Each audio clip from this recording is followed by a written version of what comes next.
And this one is called the 29 Palms Hat Story.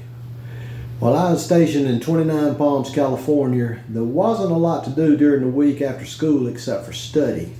Seeing as how that wasn't everybody's idea of a good time, we had to come up with other ideas. One morning on the way to school, one of my classmates decided it would be a good idea to flick his cigar ashes on the top of my hat. Once he saw the flame, he realized this may not have been the best idea. To his credit, he acted quickly and beat the hat out with a book, not caring that the hat was still on my head.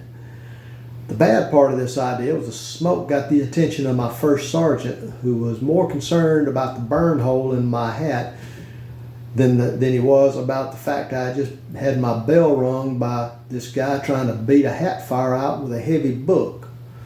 The first sergeant told me to be in his office as soon as I got out of class that afternoon.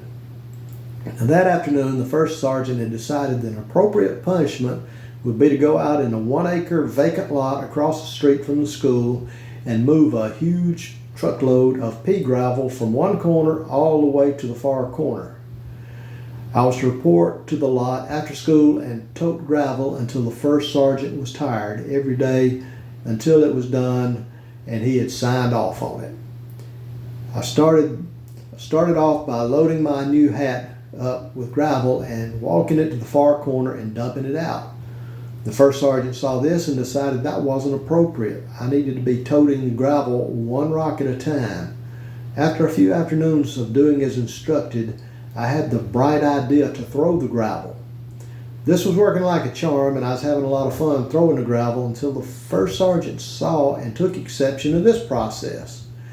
Once again, I was back to toting the gravel one rock at a time.